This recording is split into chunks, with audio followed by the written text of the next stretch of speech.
ముఖ్యాంశాలు. మర్రిచెట్టుపాలెం ప్రభుత్వ ఆసుపత్రిలో వైద్య సిబ్బంది లేక రోగుల ఇబ్బందులు, గ్రామస్తుల ఆందోళన.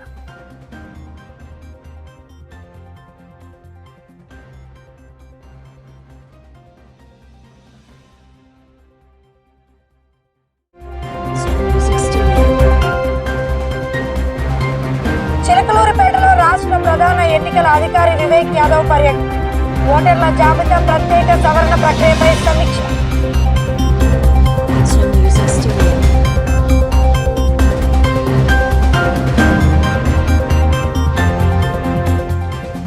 నంద్యాల జిల్లా రుద్రవరం కేజీబీవీ పాఠశాల విద్యార్థులకు గొంతు సమస్యలు, అధికారులు విచారణ ప్రారంభం.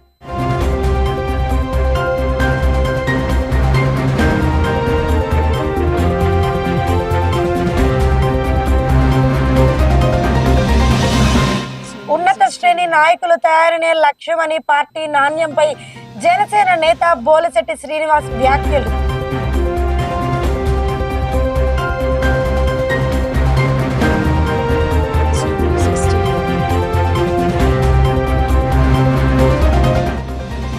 అహోబిలం అభివృద్ధిపై రాజకీయాలు చేయదని మాజీ ఎమ్మెల్యే గంగుల బ్రిజేంద్రారెడ్డి వ్యాఖ్యలు.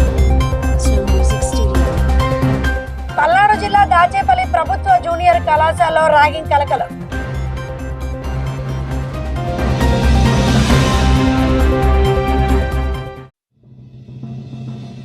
ఏలూరు జిల్లా పేరంపేటలో దారుణ హత్య, ఆస్తి వివాదమే కారణమని గ్రామస్తుల అనుమానం.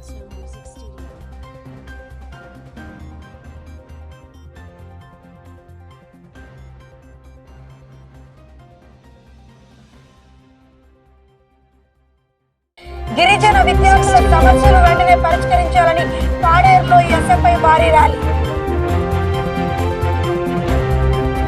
పల్నాడు జిల్లా రొంపిచెర్ల మండలం మర్రిచెట్టుపాలెం ప్రభుత్వ ఆసుపత్రి వైద్య సిబ్బంది అందుబాటులో లేకపోవడంపై గ్రామస్తులు తీవ్ర ఆందోళన వ్యక్తం చేస్తున్నారు. సోమవారం సాయంత్రం అత్యవసర పరిస్థితిలో ఓ రోగిని ఆసుపత్రికి తీసుకురాగా వైద్యులు నర్సులు లేక చికిత్స అందలేదని ఆరోపించారు. డ్యూటీ సమయం ముగియక ముందే సిబ్బంది వెళ్లిపోయారని గ్రామస్తులు పేర్కొన్నారు. అత్యవసర సమయాల్లో వైద్య సిబ్బంది అందుబాటులో ఉండేలా అధికారులు చర్యలు తీసుకోవాలని వారు డిమాండ్ చేశారు. ఏమండి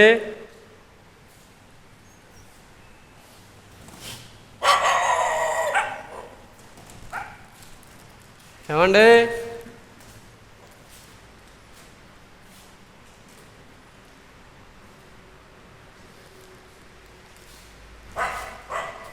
ఏమండి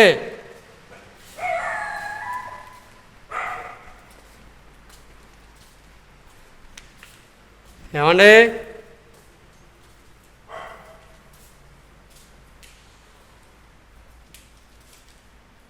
ఏమండి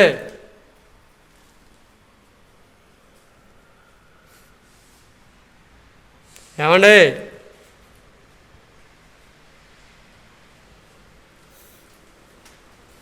ఏమండి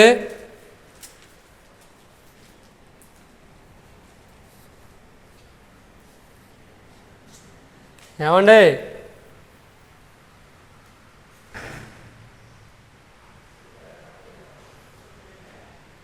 ఏమండి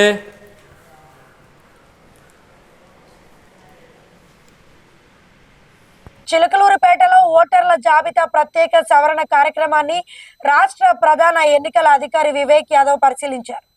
ఎన్యూమరేషన్ ఫారాలు పంపిణీ దాదాపు 100% పూర్తయిందని, డిజిటలైజేషన్ ప్రక్రియ 62% పూర్తయిందని తెలిపారు. జూలై 14 నాటికి డిజిటలైజేషన్ పూర్తి చేయాలని కలెక్టర్కు సూచించినట్లు చెప్పారు. ఈసీఐ నెట్ యాప్లోని book your call with BLO సదుపాయాన్ని ఓటర్లు వినియోగించుకోవాలని సూచించారు. ఆంధ్రప్రదేశ్ రాష్ట్రంలో స్పెషల్ ఇంటెన్సివ్ రివిజను సజావుగా జరుగుతుంది. All BLO supervisors, AERO, EROs, district collectors అందరూ కష్టపడుతున్నారు. ఓటర్స్ నుంచి కూడా మంచి స్పందన వస్తున్నాయి. దీంట్లో మనం ఎన్యూమరేషన్ ఫామ్ ఏదైతే ఉంది అది ఆల్మోస్ట్ 100% డిస్ట్రిబ్యూషన్ చేయగలిగాము. అండ్ ఇప్పుడు డిజిటైజేషన్ ప్రాసెస్ జరుగుతుంది. డిజిటైజేషన్ కూడా చూస్తే ఈ రోజుకి 62% కంప్లీట్ చేయగలిగాము. 14 జూలై వరకు టైం ఉంది కాబట్టి విదిన్ టైం కంప్లీట్ చేయాలని ఆల్ కలెక్టర్స్కి చెప్పడం జరిగింది. ఎవరైతే ఓటర్స్ ఇక్కడ లేరు వాళ్ళు తాలూకా రిలేటివ్స్ ఎన్యుమరేషన్ ఫామ్ నింపి ఇవ్వచ్చు. అలాగే book your call with BLO ఒక ఈసీఐ నెట్ యాప్లో ఇది ఒక ఫెసిలిటీ ఉంది. సో మీ బిఎల్ఓస్ మీ కాంటాక్ట్ అవ్వాలంటే అలాంటి ఫెసిలిటీ ఉపయోగించుకోవాలని కోరుతున్నాను. అలాగే పొలిటికల్ పార్టీస్ వాళ్ళు బిఎల్ఏ కూడా యాక్టివ్గా as per ECI guidelines participate చేయాలని కోరుకుంటున్నాను. Sir 1 minute sir. సార్ ప్రక్రియలో భాగంగా ఎలక్షన్ ఇప్పుడు ఓటింగ్ చేంజ్ అవుతుంది కదా సార్, రేపు ఎలక్షన్ పంచాయతీ మున్సిపాలిటీలో దాని ప్రకారమే వెళ్తారు సార్. ఇది ఇట్స్ నాట్ పార్ట్ ఆఫ్ ఇది మన ఎజెండా లేదు కదా, మన ఎస్ఐఆర్ మాత్రమే ఫోకస్ సార్ చేస్తున్నాం. మీరు ఫామ్ ఇస్తున్నారు కదా బిఎల్ఓకి, ఆ ఫామ్లో క్యూఆర్ కోడ్ స్కాన్ చేస్తే ఆ ప్రాసెస్ మొత్తం వస్తుంది సార్. కానీ బిఎల్ఓలు వాళ్ళకి ఎక్స్ప్లెయిన్ చేయలేకపోతున్నారు పబ్లిక్కి, అది బాగా కంప్లైంట్ ఉంది సార్. యూఆర్ గారు చూడండి, ఎక్స్ప్లెయిన్ చేయండి. పార్టీలో విలువలతో కూడిన యువ నాయకత్వాన్ని ప్రోత్సహించడమే పవన్ కళ్యాణ్ లక్ష్యమని ప్రభుత్వ విప్ తాడేపల్లిగూడెం ఎమ్మెల్యే బోలిశెట్టి శ్రీనివాస్ తెలిపారు. పార్టీ కోసం తొలి నుంచి కష్టపడిన ప్రతి కార్యకర్తను సముచిత స్థానం కల్పిస్తామని చెప్పారు. పార్టీ నిర్మాణ పదవులు సమాచార సేకరణకు విశేష స్పందన లభించిందని పేర్కొన్నారు. పార్టీ విజయాల్లో జన సైనికులు వీర మహిళల పాత్ర అమూల్యమని కొనియాడారు.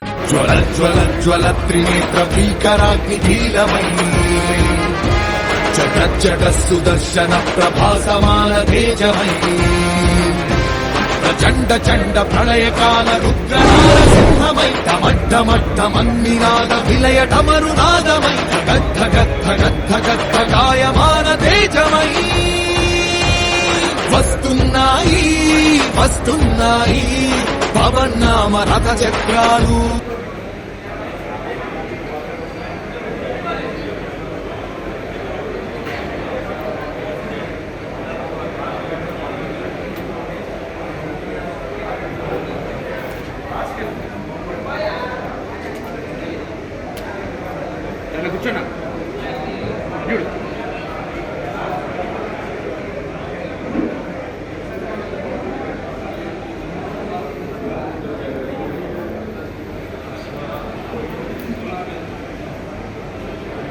పల్నాడు జిల్లా దాచేపల్లి ప్రభుత్వ జూనియర్ కళాశాలలో ర్యాగింగ్ ఘటన కలకలం రేపుతుంది.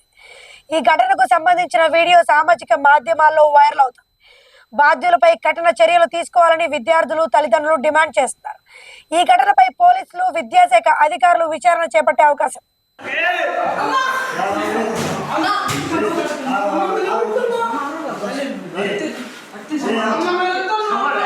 వీడియో కాడరా మేము మార్చి తెచ్చేవాళ్ళు.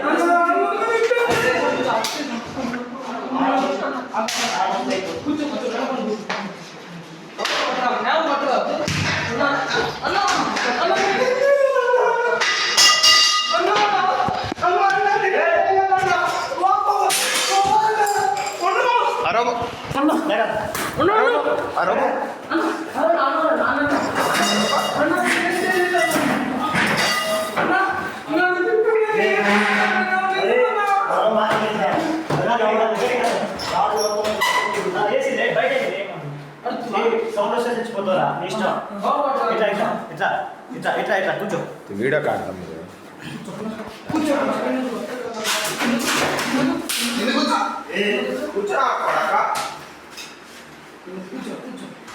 సరి కూర్చో ఇంకేం చెప్పా అన్న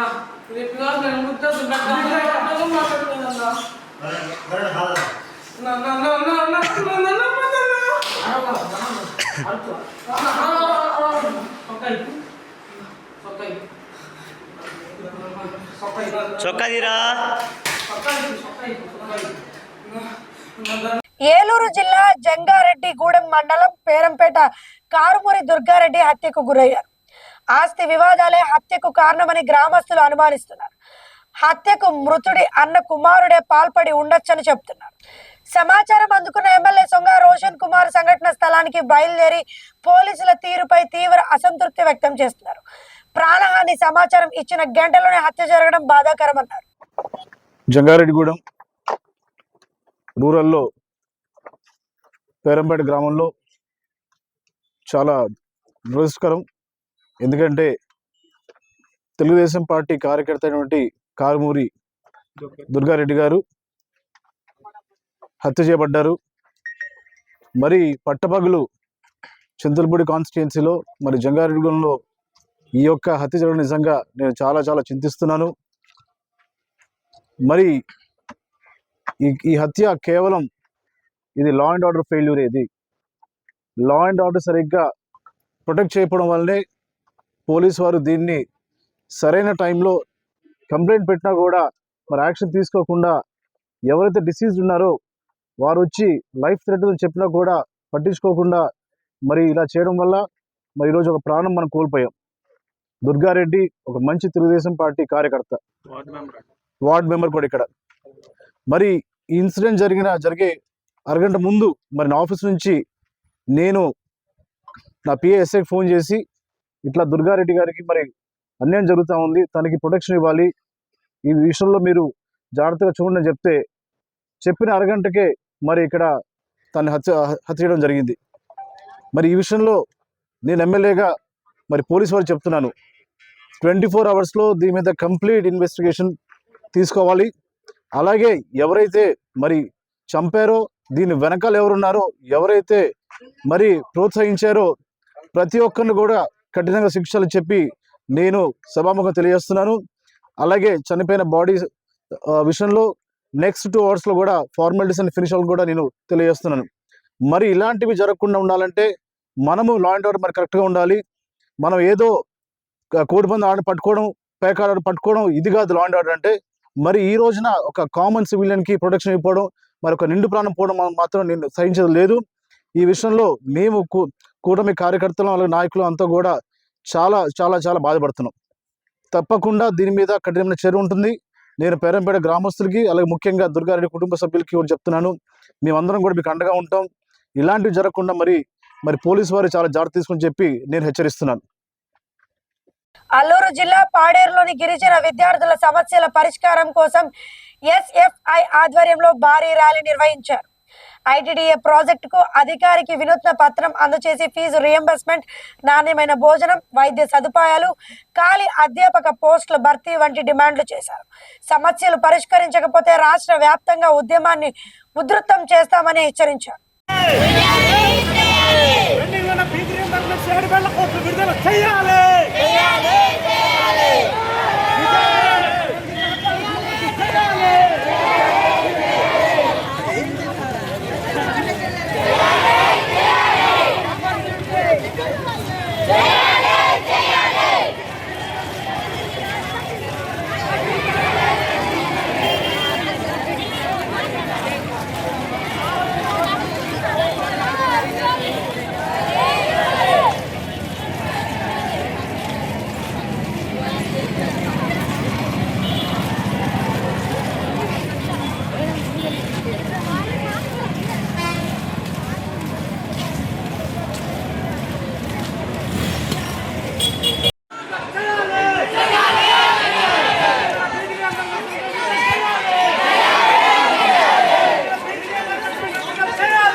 ఉందా భాస్కర్ నంబర్ ఉందా? నువ్వు ఫోన్ అవ్వకూడదు. పవిత్రమైన అహోబిల క్షేత్రాన్ని రాజకీయాలకు వేదికగా మార్చదని మాజీ ఎమ్మెల్యే గంగుల బ్రిజేంద్రారెడ్డి అన్నారు. అహోబిలం అభివృద్ధికి ప్రతి ఒక్కరూ సహకరించాలని సూచించారు. సుప్రీంకోర్టు తీర్పు మేరకు మఠం ఆధీనంలోకి క్షేత్రం వెళ్లిందని గుర్తు చేశారు. టోల్ గేట్ వసూళ్లు, టెంకాయల ధరలు, ఉద్యోగాల అంశాలపై ప్రభుత్వాన్ని ప్రశ్నిస్తూ విమర్శలకు సమాధానమిచ్చారు. 4 రోజుల క్రితము స్థానిక శాసనసభ్యురాలు అఖిలప్రియ మాట్లాడుతూ అహోబిలంలో వెళ్ళి ఒక ప్రెస్ మీట్ పెట్టారు. ప్రెస్ మీట్ పెట్టి ఆ ప్రెస్ మీట్లో అసలు అహోబిలంలో ఏం జరుగుతుందో ఆ సంబంధించిన విషయాలకి వాళ్ళకి ఎటువంటి సంబంధం లేనట్టు ఏదో వైసీపీ ప్రభుత్వం అధికారంలో ఉన్నప్పుడు ఎంతో అన్యాయం జరిగిపోయినట్లు చెప్పారు. ఇంత అవాస్తవాలు చెప్తూ మీడియా ముందరంటే అది మైక్ల ముందర ఏంటంటే మైక్లకు నోరులు లేవు, ఓన్లీ చెప్పేవి వింటాయని చెప్పేసి ఊరికే మైక్ల ముందర కూర్చొని చెప్తూ అన్ని పచ్చి అబద్ధాలు మాట్లాడతా ఈరోజు ప్రజల్ని మోసం చేయాలనే ప్రయత్నం చేస్తాను. ఈరోజు నేను ఒకటే అడుగుతా ఉన్నాను, ఇప్పుడు ఏం చెప్పారు, గత 5 సంవత్సరాల్లోనే వైసీపీ ప్రభుత్వంలోనే ఈ టెంపుల్ ఎండోమెంట్ నుంచి దీనికి వెళ్ళిపోయింది, మఠానికి వెళ్ళిపోయింది, వాళ్ళే ఇచ్చేసినారు అన్నట్టు చెప్పింది. ఇప్పుడు అది ఎండోమెంట్లో ఉందా మఠంలో ఉందా అనేది వేరే విషయం. ఒక ఆధ్యాత్మిక కేంద్రము, ప్రపంచంలోనే అత్యున్నత స్థాయిలో ఉన్న అహోబిల లక్ష్మీనరసింహ స్వామికి అత్యున్నతమైన స్థానము అహోబిలం. అటువంటి పుణ్యక్షేత్రంలో అది ఎండోమెంట్ కింద ఉండొచ్చు, లేకపోతే మఠం కింద ఉండొచ్చు, అది డెవలప్ అవ్వాలని కోరుకోవాలి. కానీ అది ఎండోమెంట్ కింద ఉంటే బాగుండేది, మఠం కింద ఉన్నందువల్ల మా కంట్రోల్ లేదు, అదేంటి మీరు మాట్లాడేది? ఏదన్నా అక్కడ వచ్చే భక్తులకి సౌకర్యాలు బాగుండాలా, వాళ్ళకి భారం కాకూడదు ఏది కూడా. అదే దేవుడికి కూడా నిత్య కైంకర్యాలు అన్నీ కూడా ఎటువంటి లోటుపాట్లు లేకుండా జరుగుతూ ఉండాలని చెప్పి మనము ఇది చేయాలా, ఆ ప్రాంతం అభివృద్ధి చెందాలని మనం కృషి చేయాలి. కానీ మనం అది ఎండోమెంట్కి పోయింది, లేకపోతే ఎండోమెంట్ నుంచి మఠానికి పోయింది అని రీజన్స్ చెప్పడం ఏంది నాకు అర్థం కాదు. ఇంకొక విషయం, 2019 4వ నెలలోనే ఇది హైకోర్టులో కేసు వేయడం జరిగింది. ఆ రోజు ఏ ప్రభుత్వం ఉంది అధికారంలో? ఈ టీడీపీ ప్రభుత్వమే అధికారంలో ఉంది. ఆ రోజు హైకోర్టులో వేసిన తర్వాత హైకోర్టులో 2021లో వాళ్ళకి ఫేవర్గా, మఠంకి ఫేవర్గా ఆర్డర్ వచ్చిన తర్వాత సుప్రీంకోర్టులో మళ్ళా దాన్ని ఛాలెంజ్ చేసింది వైసీపీ ప్రభుత్వం అధికారంలో ఉన్నప్పుడే. ఎండోమెంట్ డిపార్ట్మెంట్ మళ్ళీ సుప్రీంకోర్టులో దాన్ని ఛాలెంజ్ చేయబడడం జరిగింది. 2023లో ఇన్ ఫేవర్ ఆఫ్ మఠము సుప్రీంకోర్టు ఆర్డర్ ఇచ్చింది. సుప్రీంకోర్టు ఆర్డర్ ఇచ్చిన తర్వాత ఎవరేం చేయగలుగుతారు? దేశంలో అత్యున్నత న్యాయస్థానంలో ఇచ్చారు. ఇచ్చిన తర్వాత దాన్ని ఏదో వైసీపీ వాళ్ళే ఇచ్చేసినట్టు ఇంకోటి మాట్లాడుతూ ఉన్నారు. ఈరోజు అక్కడ వచ్చిన సమస్య గురించి మాట్లాడడంలా, అదేదో మఠం వాళ్ళు మేనేజ్ చేస్తున్నారు కాబట్టి ఇలా సమస్య వస్తుందన్నట్టు చెప్తా ఉన్నారు. ఈరోజు నేను ఒకటే అడుగుతా ఉన్నా సింపుల్గా, మీరు ఇన్ని మాటలు మాట్లాడుతున్నారు కదా, 2018, 19లో ఇదే కోకోనట్ టెండరు 54 లక్షలకు పోయింది, 19, 20లో 51 లక్షలకు పోయింది, 20, 21లో 48 లక్షలకు పోయింది, 21, 22లో 75 లక్షలు పోయింది, 22, 23, 24 వచ్చేసి వీళ్ళు టెంపుల్ వాళ్ళు సొంతంగా అమ్ముకున్నారు కోకోనట్స్. 24, 25లో ఈ టెండర్ 35 లక్షలు పోయింది, దాంట్లో 15 లక్షలు బ్యాలెన్స్ ఈరోజు కూడా కట్టలే. 25, 26లో 35 లక్షలు పోయింది, మళ్ళీ ఈరోజుకి ₹1 కట్టలే. మీకు సంబంధించిన వ్యక్తి కదా ఈరోజు టోల్ గేట్ తీసుకుంది. మరి అదే వ్యక్తికి మీరు చెప్పండి, బాబు నువ్వు ఈ సంవత్సరం డ్రాప్గా వాళ్ళు ఇట్లా చెప్తున్నారు, 40 లక్షలకి 50 లక్షలకి కానీ తీసుకొని ₹100 వసూలు చేసి దాన్ని వర్కౌట్ చేస్తామన్నారు. మరి ₹100 వసూలు చేస్తారు, అటు ప్రజల మీద భారం కలుగుతుంది, ఇట్లా పంచాయతీకి కూడా డబ్బు కలిసి వస్తుందని చెప్పండి. మరి ఎందుకు చెప్పలేకపోతున్నారు? ఇలాంటి చౌకబార్ రాజకీయాలు మానుకొని ప్రజలందరికీ తెలుసు మీరు ఏ విధంగా పనిచేస్తున్నారు, ఏ విధంగా ఈ ప్రాంతాన్ని దోచుక తింటున్నారు అనేది అందరూ గమనిస్తూ ఉన్నారు. ఇట్లాంటి చౌకబార్ రాజకీయాలు మానుకొని ఇప్పటికైనా కళ్ళు తెరిచి మంచి చేయండి, ప్రాంతాన్ని అభివృద్ధి చేయడానికి ప్రయత్నం చేయండి. కానీ ఇట్లాంటి అవాక్కులు చవాక్కులు పేరి ఊరికే మరింత దిగజారదని చెప్పి కోరుతా ఉన్నాను. నంద్యాల జిల్లా రుద్రవరం కస్తూరిబా గాంధీ బాలికల పాఠశాలలో పలువురు విద్యార్థులు గొంతు సమస్యలతో బాధపడుతున్నారు. 10వ తరగతి విద్యార్థిని జ్యోతి అరుదైన నరాల వ్యాధితో మంచానికే పరిమితం అవ్వగా ప్రస్తుతం మరో 3 విద్యార్థులు గొంతు ఇన్ఫెక్షన్ తో చికిత్స పొందుతున్నారు. ఘటనపై డిఎంహెచ్ఓ వెంకటరమణ, డిఈఓ జనార్దన్ రెడ్డి పాఠశాలను సందర్శించి విచారణ చేపట్టారు. త్రాగునీటి నమూనాలను మరోసారి పరీక్షలకు పంపినట్లు అధికారులు తెలిపారు.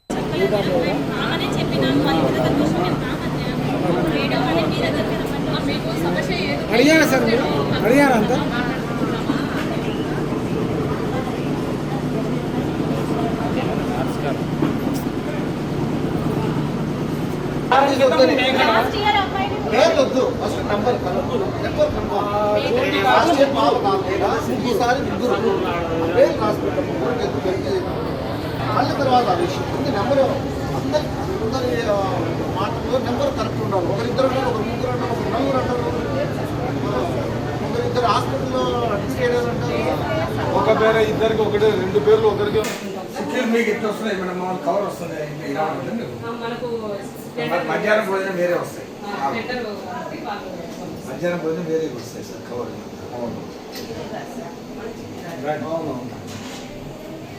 ఈ వార్తలు ఇంతటితో సమాప్తం. చూస్తున్నాండి నిసిటీ.